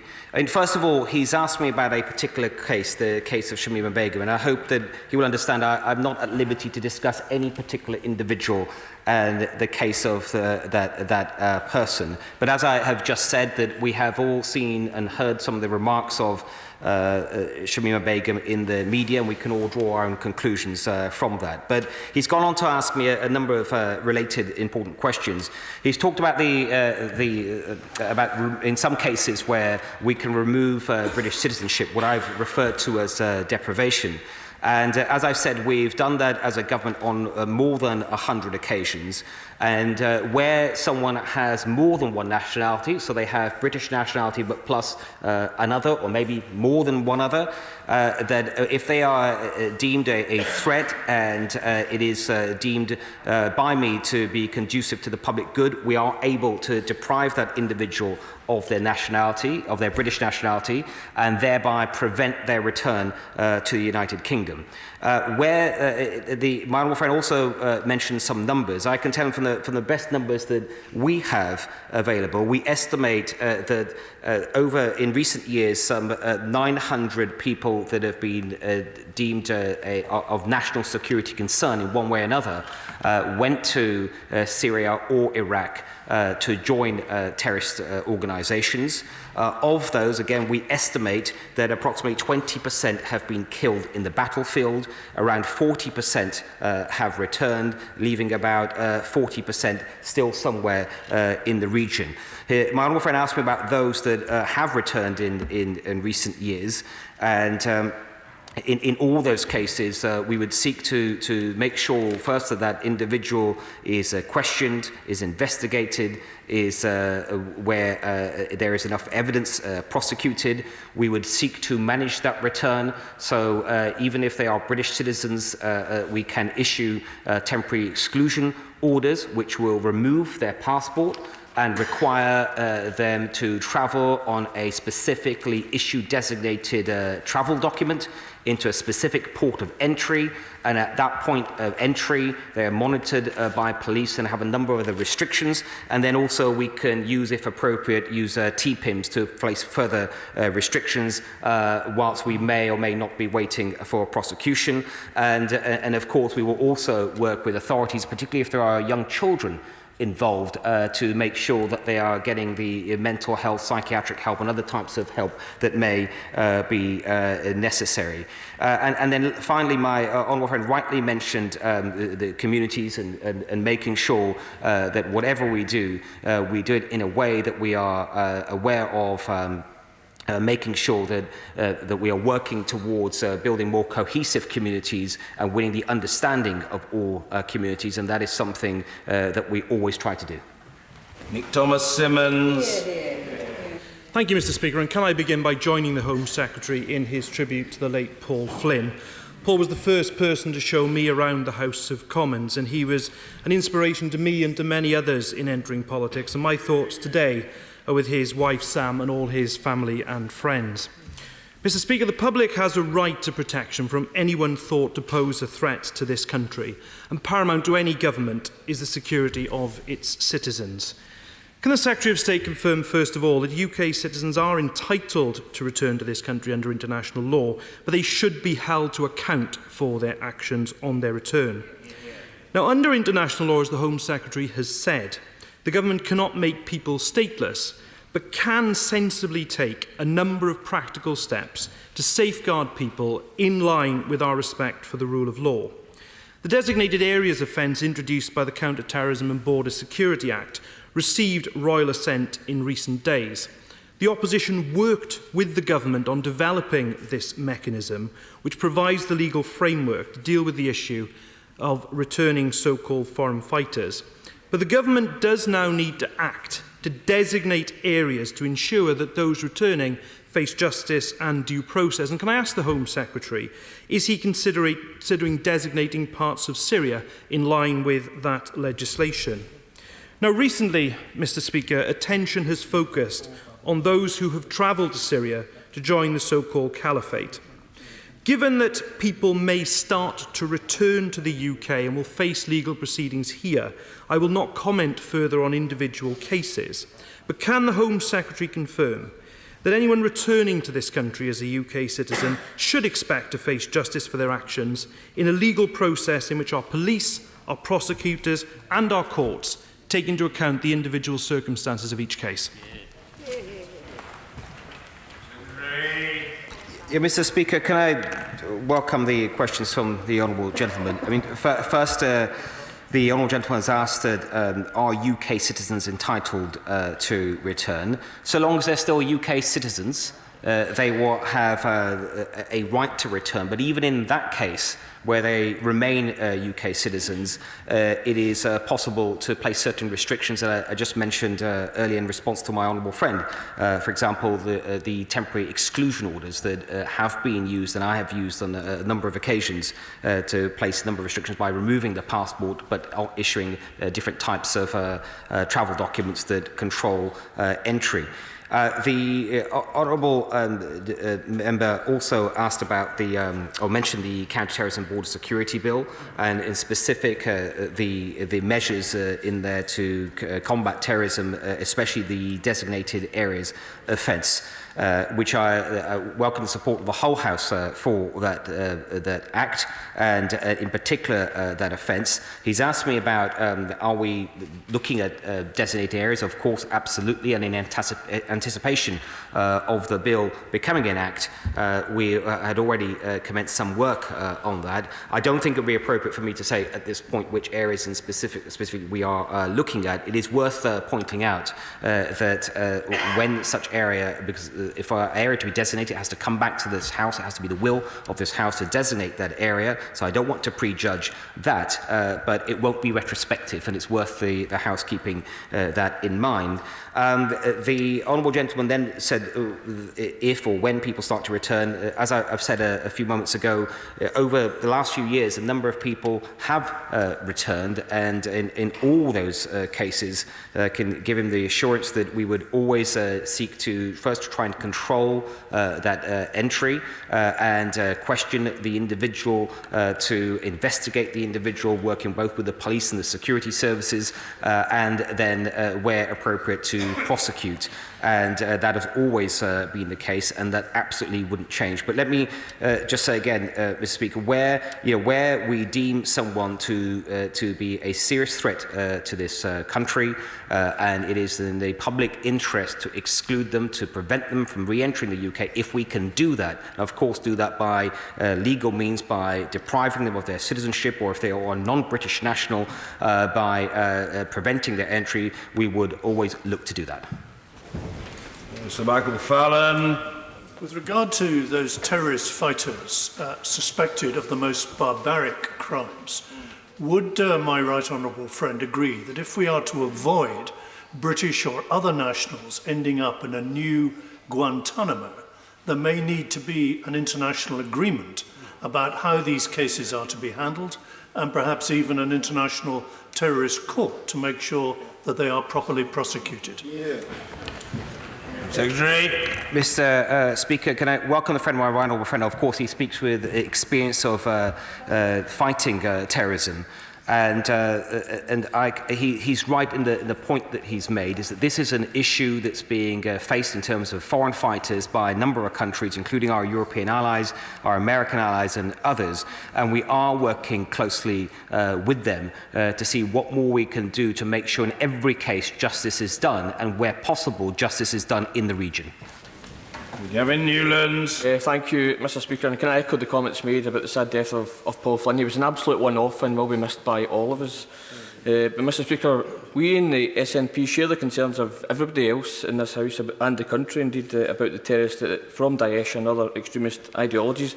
Nevertheless, the UK still has a responsibility to the UK citizens who left to join Daesh, and as Home Secretary himself said, under international law, the UK is obligated to allow re-entry to a UK citizen without claim to another nationality.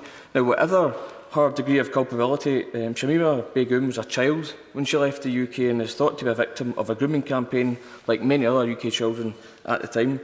She's a vulnerable young woman with a newborn child, and the government should follow international law, allow her to return to face the consequences of her actions. By showing our commitment to the rule of law, we demonstrate the strength of the democratic system and help prevent others from being radicalised.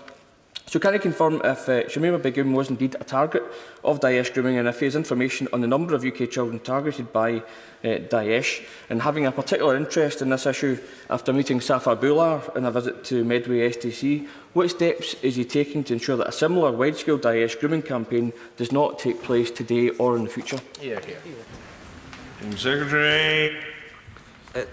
Mr. Speaker, again, the honourable gentleman, I do understand this, has asked me about a particular individual in a case, and it wouldn't be appropriate to be drawn into that. But speaking more generally, that if an individual has left Britain and gone out to join Daesh or other terrorist organisations in that region, then we obviously can understand why they are considered a threat to this country, not just a threat to individuals in this country, but to our allies across the world, a threat to the values of this country, and they have decided clearly to make that decision. And the government's role, our first priority, is to protect this country and do whatever is necessary. And where those individuals do have more than one nationality, and again, I'm not going to get drawn on a particular individual, but where they do have more than one nationality, we have the ability, where appropriate, to strip them of their British nationality. I have done that on a number of occasions and will continue to do that where I deem it to be appropriate. Where that is not possible, as I've said, there will be other ways to manage that risk. The honourable gentleman has also asked me specifically about grooming, particularly of young people by extremists and terrorist organisations. Sadly, we have seen that in this country and elsewhere, and part of the work the government does, working with other public bodies, is trying to stop that, and that's through one example is the Prevent programme, which has been very successful to date, and it is a programme about safeguarding young people that are vulnerable and susceptible to extremism and terrorism. Andrew Mitchell. Mr. Speaker, this is a controversial area amongst our constituents, but surely the Home Secretary has got the balance right in what he has said today. It's important that these people are not left stateless in ungoverned spaces, floating around or consorting with those of ill intention. We have in this country the courts and judicial structures, the rule of law and the security institutions of the state. Will he confirm that we have to take the responsibility for dealing with these people, and we cannot just close our eyes and pull up the drawbridge? Mr. Speaker, I thank my honourable friend for the points that he makes, and I can confirm, of course, it's very important that we take responsibility to do what we can to reduce this risk, both to Britain and our people, but also we work with our allies to reduce the risk to them as well. And that is, for example, through the de-radicalisation programmes that we have here in the UK, but indeed also the work that's done, for example, internationally by both the Foreign Office and through DFID to work with other countries and help stabilise some of these regions.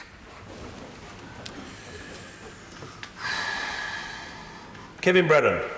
Thank you, Mr. Speaker. Not all UK nationals trying to return from war zones in the Middle East are actually have been consorting with terrorists. Some are trapped there through no fault of their own. Will he work with the Foreign Office and his colleagues there to make sure that people like my constituents are actually held by Houthis in Sana'a and as a UK national can get back into Britain as easily as possible, even if they haven't got the documents? Yep. Secretary. Speaker, we can obviously each case is dealt with just in that way, on a case-by-case basis, and we must look at the individual issues that are raised.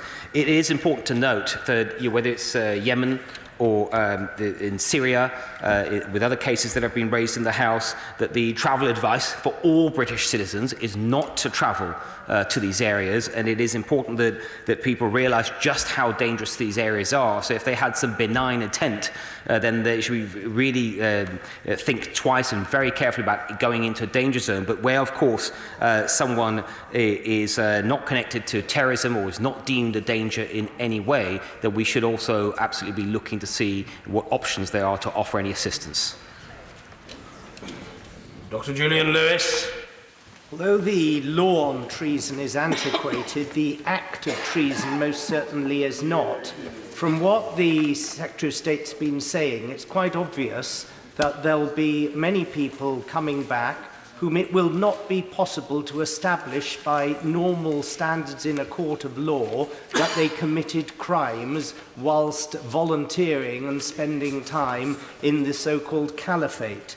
Could I draw his attention to the recommendation in yesterday's Sunday Telegraph by Professor Richard Eakins of Oxford University that Parliament should, and I quote, restore the law of treason, specifying that it is treason to support a group that one knows intends to attack the UK or is fighting UK forces. Will he seriously address that point?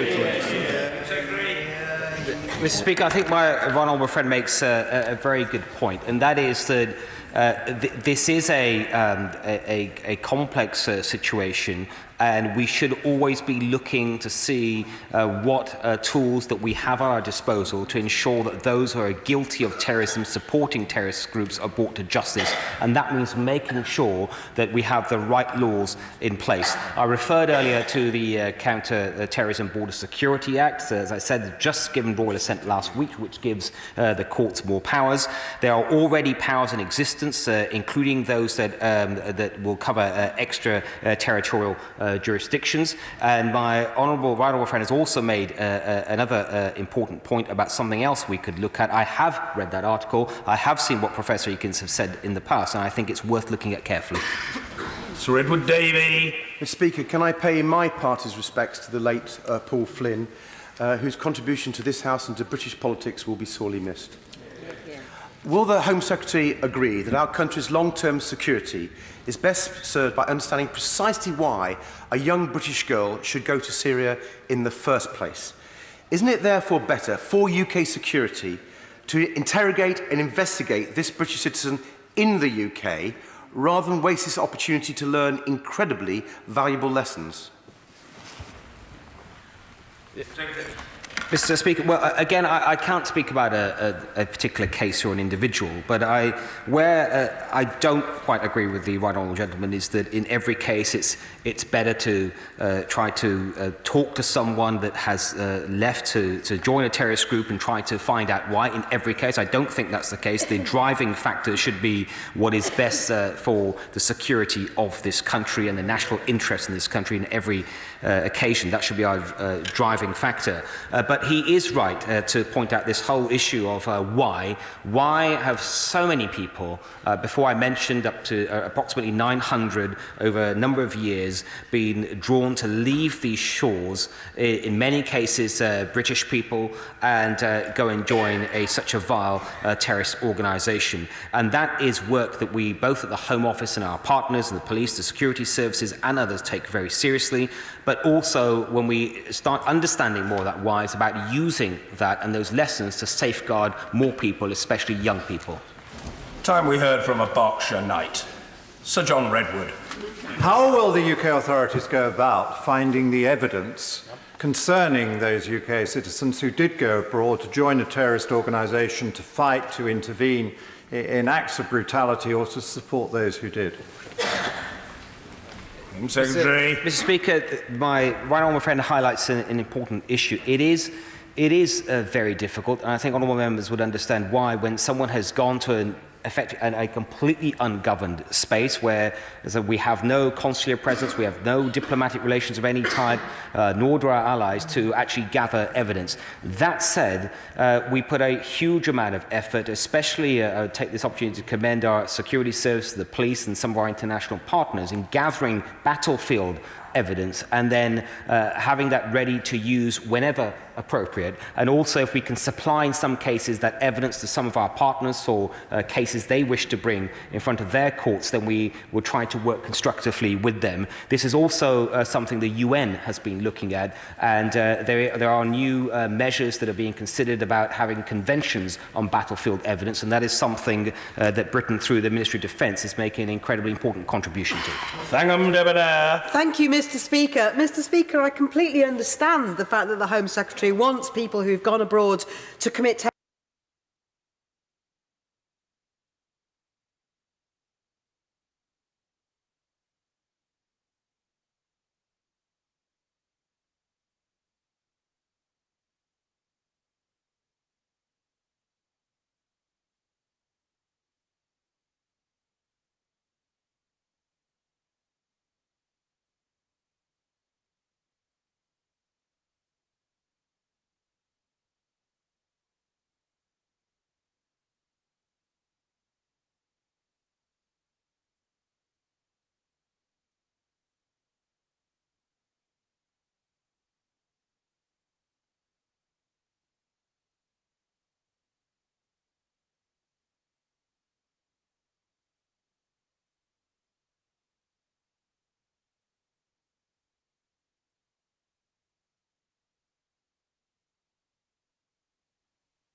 parent, any adult would understand and have sympathy with any child that is completely innocent and is born into that battle zone, or perhaps even taken there by their parents in the first place. But ultimately we must remember it is their parents that have decided to take that risk with their child. It is not something Britain or the British government has done, and they have deliberately taken their child into a war zone where there is no British consular protection, there's FCO advice for no one to go to, and furthermore, if they're involved with a terrorist organisation, they indeed have themselves gone to either directly or indirectly kill other people's children, and we should keep that in mind. And then lastly, if we were to try and do more to try and rescue children, we also have to think about what risk that places on future children in the United Kingdom, about the risk that they may be taken out by their parents to future war zones. Crispin Blunt. The armed forces of the Democratic Federation of Northern Syria have done most of the fighting and dying as our allies in liberating parts of their territory of ISIS. They now have custody of many foreign fighters, including British citizens, who found themselves in those ISIS areas so liberated. What is our obligation to the Democratic Federation of Northern Syria? Mr. Speaker, we work carefully through our allies and coalition forces in northern Syria, and both through the Ministry of Defence and other means, wherever appropriate and sensible, we provide support. There is limited information exchange on detainees. Where we are supplying information, we would of course look at that, and we would try to use that to see if we can help to bring about justice and make sure justice is done. And our priority will always be to see if justice can be done in the region.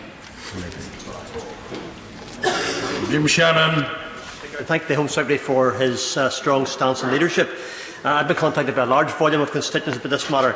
I believe because I'm probably a tender-hearted person, and usually of the disposition that I believe if people have made a mistake and are repentant, then we should be forgiving. However, there is no repentance and certainly no apology. Someone who is, and I quote, on phrase that the decapitated heads in a bin shows no remorse whatsoever. So this is not a mistake, it's one of national security. She married a Dutch national, and therefore if we strip her citizenship, she will have weight for her and her child in that nation, and therefore is not left stateless. Will the Minister outline his opinion on this case? Well, Mr. Speaker, I hope the honourable gentleman will forgive me. I cannot speak about an individual case. It would not be appropriate for me to do so at the dispatch box. But I do understand the points the honourable gentleman is making. As I said earlier, that many people, including of course the honourable gentleman, many people in our country would have heard the comments of Ms Shimima Begum, and they will be drawing their own conclusions. Sir William Cash. Mr. Speaker, on the 1st of September 2014, I raised with the then Prime Minister this question of returning jihadists after the murder of Lee Rigby and before the murder of many other people in Manchester and in Westminster and elsewhere. And I did say that I thought that this was not something that might happen, that would happen. I referred to the Article 8 of 3, is Article 8.3 of the United Nations Convention of 1961 on statelessness, which does provide the tools to which he's referred if the government was prepared to take them up, where it says that a person may be rendered stateless where he's acted inconsistently with the duty of loyalty, behaved in a way prejudicial to the interests of the state, or has declared allegiance to another state and shown evidence of repudiation of allegiance. Would my right honourable friend be good enough to look again at that? I've raised it several times, including with the present Prime Minister when she was Home Secretary.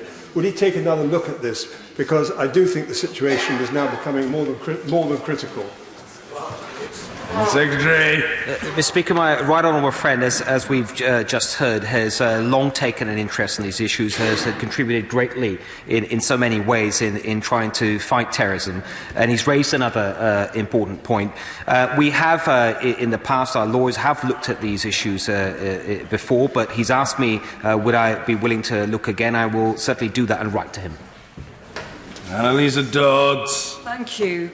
When will this government stop maintaining that it can't liaise with British citizens until they leave Syria, when they know that there are many British citizens, including one of my constituents, who can't leave Syria because their jailers will not release them unless it's to the home country of that captive?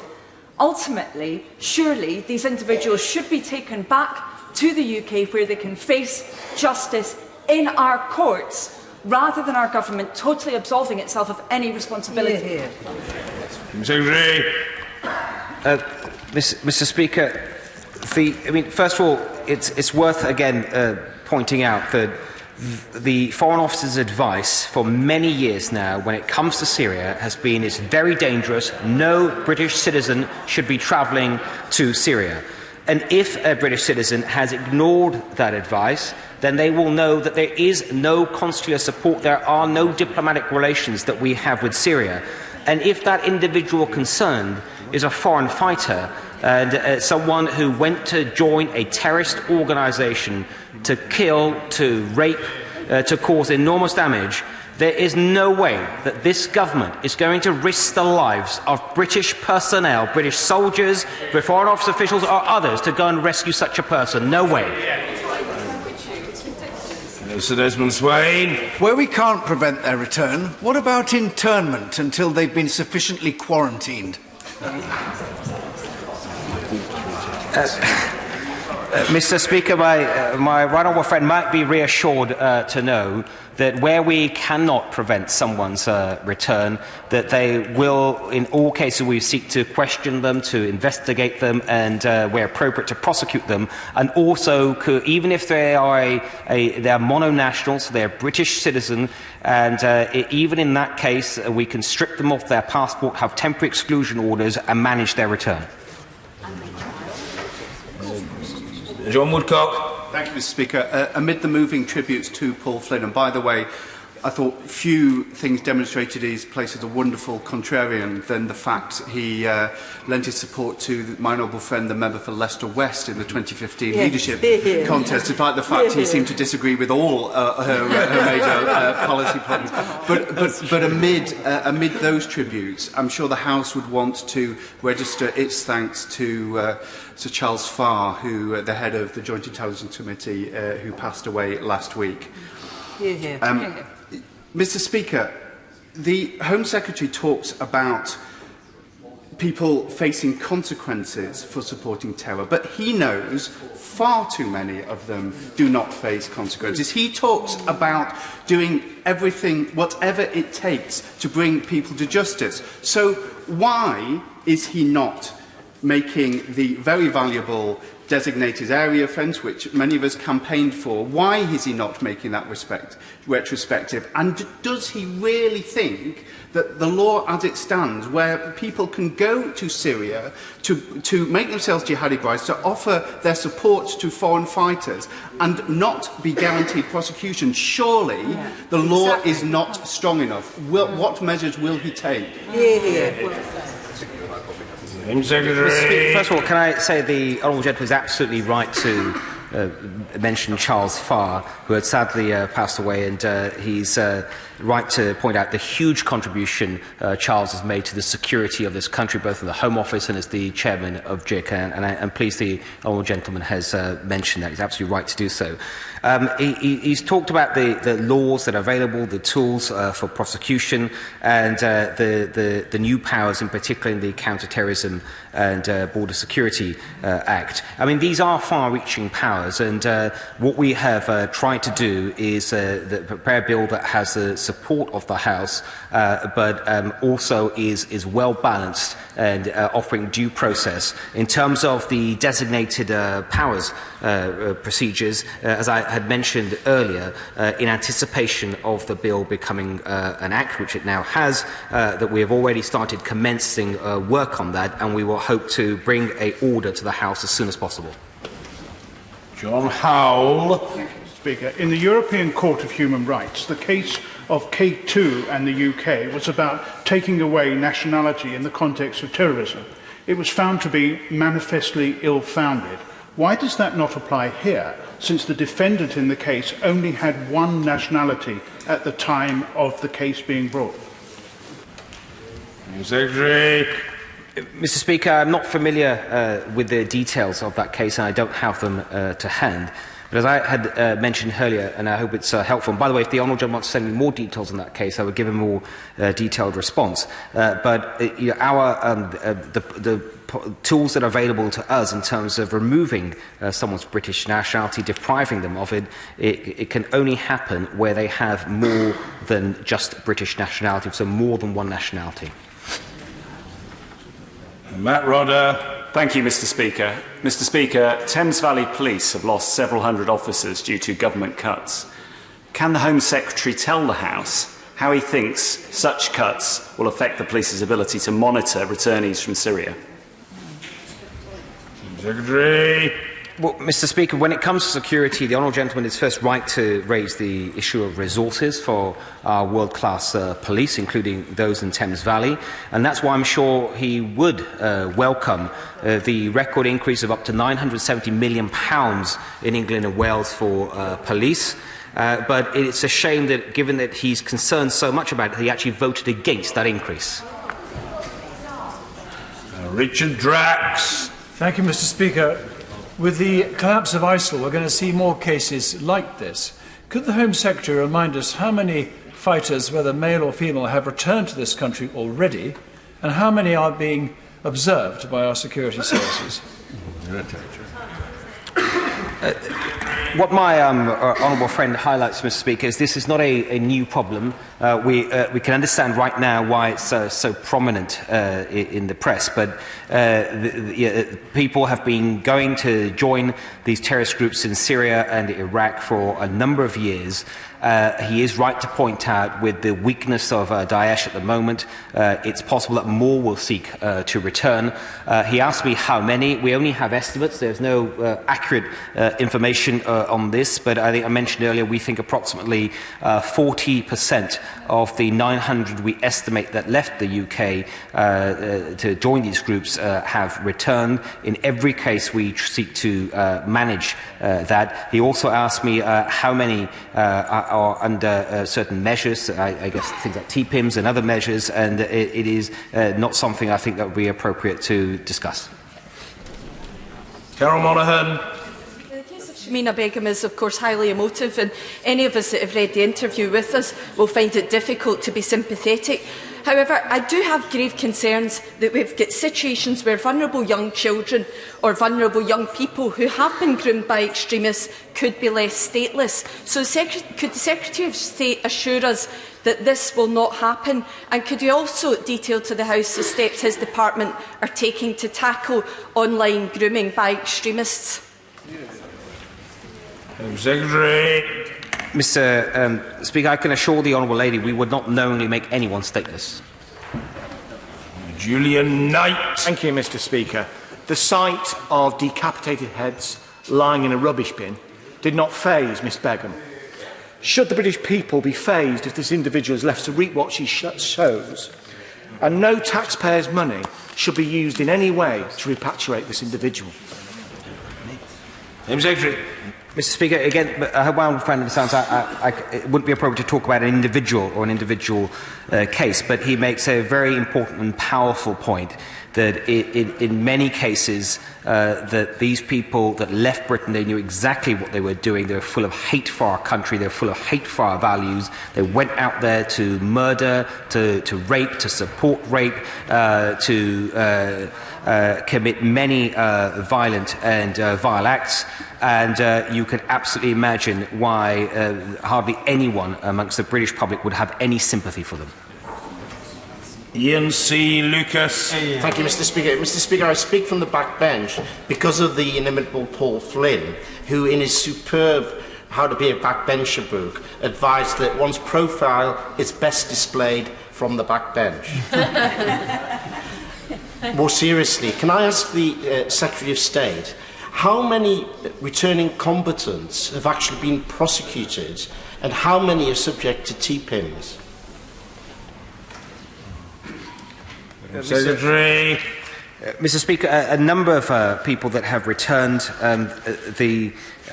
from these wars, either Syria or Iraq, that we have been able to gather evidence through questioning and through other means, have been prosecuted. They have been prosecuted for a number of offences. A number of TPIMs have been issued.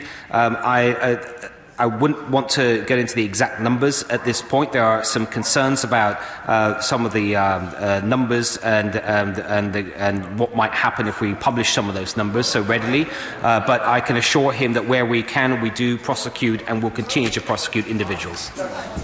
Vicky Ford. Thank you. How effective does he consider the Prevent programme has been in dissuading British people, especially young people, from travelling overseas to join organisations like ISIS in the first place?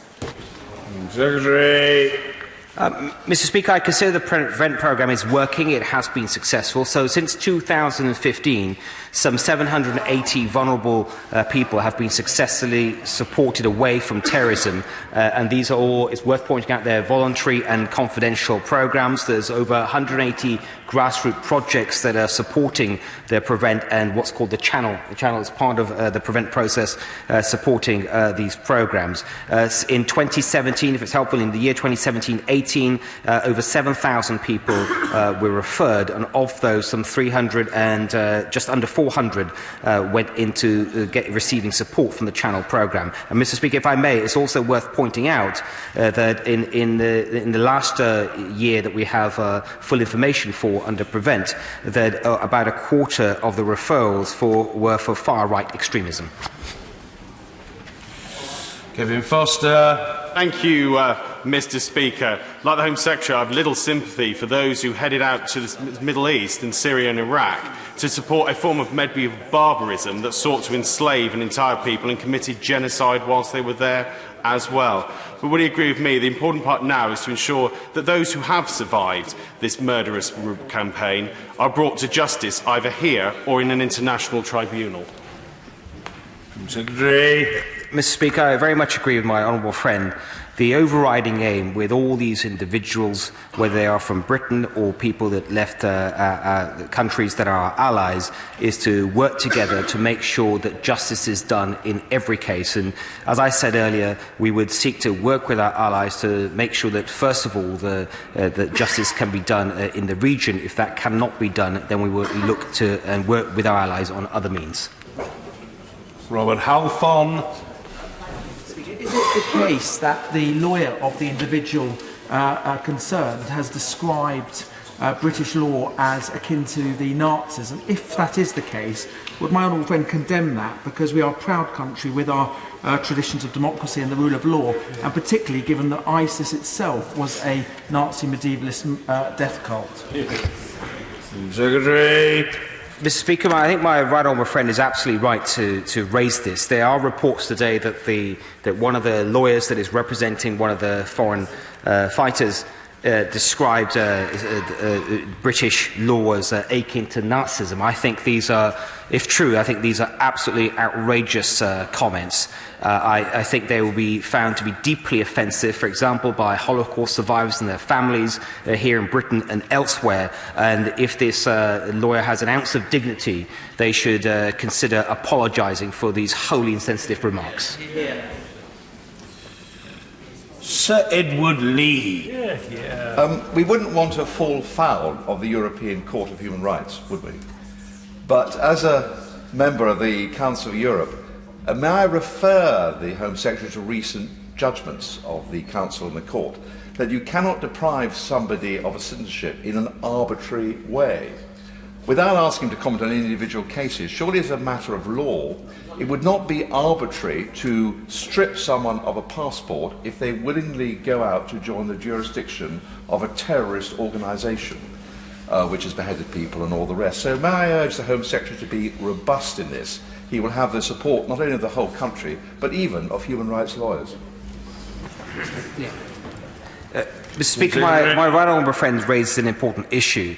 There are two separate issues within that, if I may, Mr. Speaker.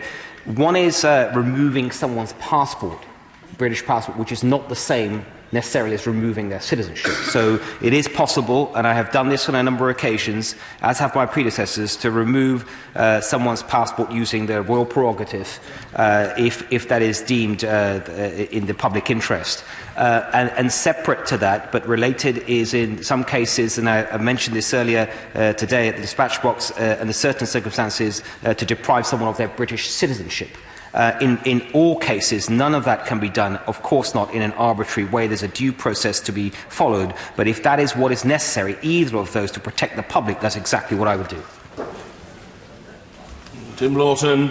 Mr. Speaker, I'm sure the view of most people, and certainly the majority of my constituents have written to me, is when you've made your bed, you lie in it. But clearly the course of law must prevail here. My concern is with the children. Since 2013, more than 150 cases of children subject to threats of radicalisation have been heard in the family courts. That figure will rise, and our courts are little provisioned in order to deal with them. What conversations is he having with the family courts and with children's services to make sure that suitable and timely interventions are and can be made with similar such children in the future?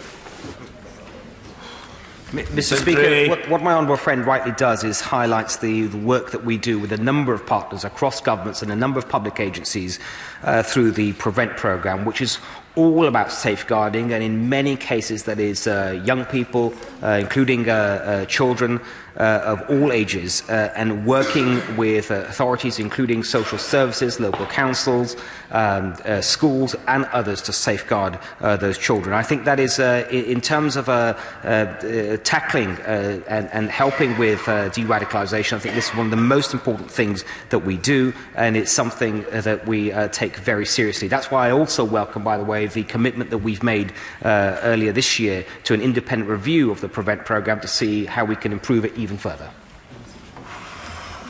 Kevin Hollinrake. Thank you, Mr. Speaker. Would my right honourable friend confirm that those found guilty of the sick atrocities he describes in his earlier remarks will face a whole-of-life sentence? Mr. Speaker, my honourable friend will know that when someone is charged, that ultimately that will be a decision for courts and judges on what the eventual punishment may be. But he should be assured that in every single case that we want to make sure justice is done, either in the region or by helping our allies or in any other way. Justice is going to be absolutely key to every single one of these cases. Henry Smith.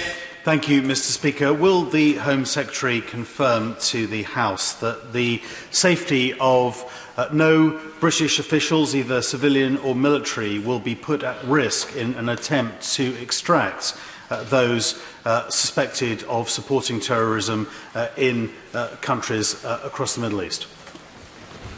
Secretary. Mr. Speaker, I'm very happy to confirm that to friends. I had mentioned earlier, anyone who has gone to Syria in recent years would have known the huge amount of risk that they were taking, but certainly anyone that went to support terrorism in any way whatsoever, we are not going to risk the lives of any British officials, soldiers or anyone to help them or rescue them. Andrew Bridgen. Thank you, Mr. Speaker. What powers and resources does my right honourable friend have to ensure that any British citizen returning from the so-called caliphate, where the burden of proof will not reach a criminal prosecution, face mandatory and robust de-radicalisation programmes? Mr. Speaker, I can tell my honourable friend that should someone manage to return, as I mentioned, this is not a new challenge. Over the last few years, a number of people, we estimate over 300, have returned one way or another. That in each one of those cases, first of all, in the interest of justice, we want to make sure that they are questioned, investigated, and where appropriate, that they are properly prosecuted. But where it might involve youngsters in particular, we want to make sure that they are receiving de-radicalisation help through programs, and in some cases mental health support and support in other ways. With each individual, we work with our partners to make sure there is a particular bespoke programme for that individual, and that we do all that we can.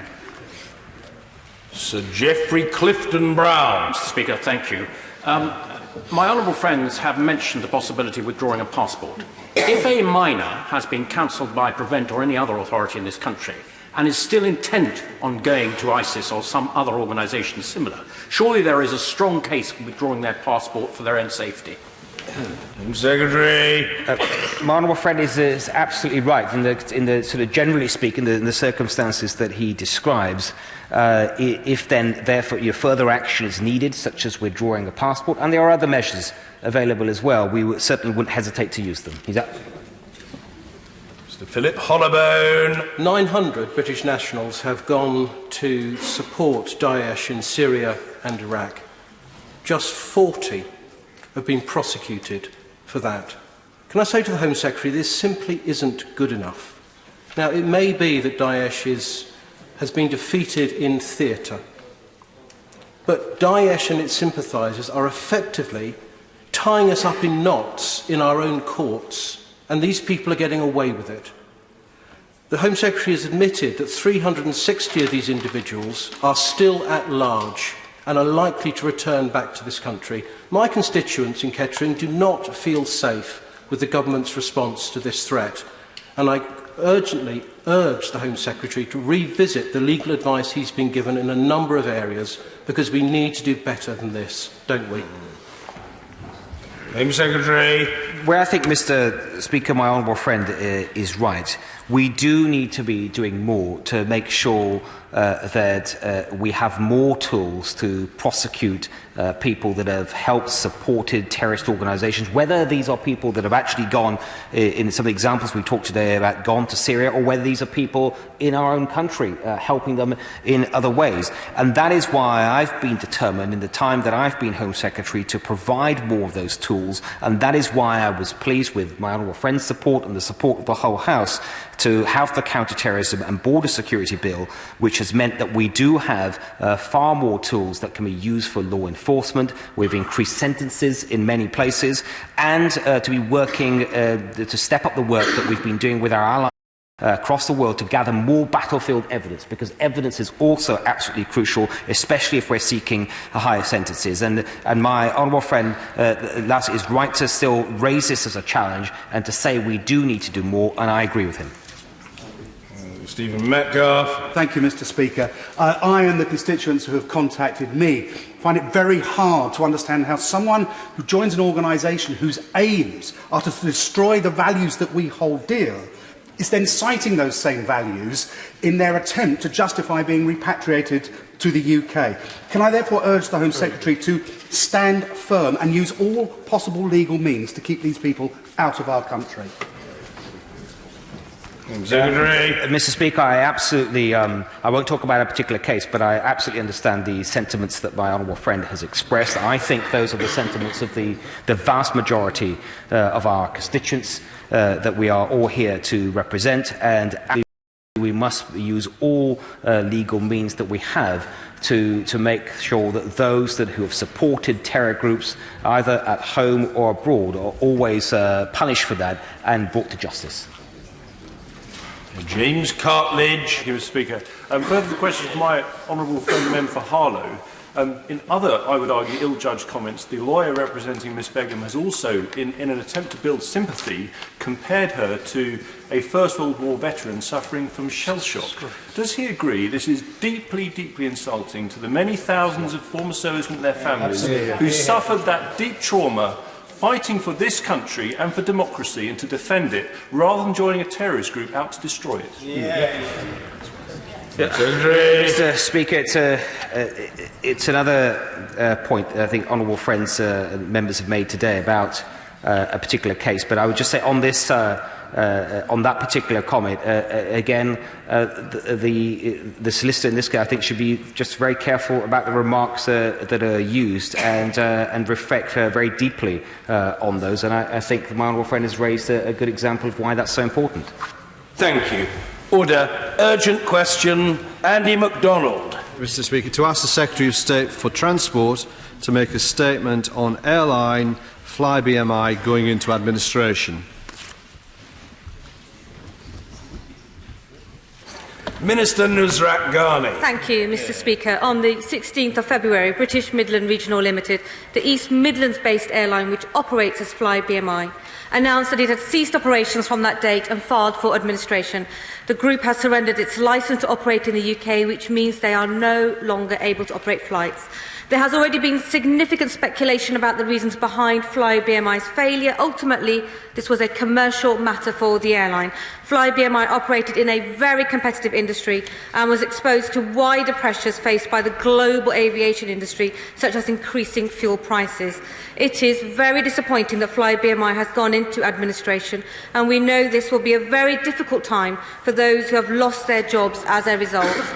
Many of those affected are highly skilled, and we are confident that they will find suitable employment opportunities, and we welcome the moves by the sector to offer opportunities to those affected. The Insolvency Services Redundancy Payment Scheme is working with the administrators of Fly BMI to ensure that former employees' claims from the National Insurance Fund, which may include redundancy pay, holiday pay, arrears of pay and compensatory notice pay, are assessed as quickly as possible. But with the sector ready to recruit, I hope new jobs will be found quickly. I also recognise that this is a disruptive time for passengers, also very distressing, and the government's immediate priority is fully focused on supporting those affected.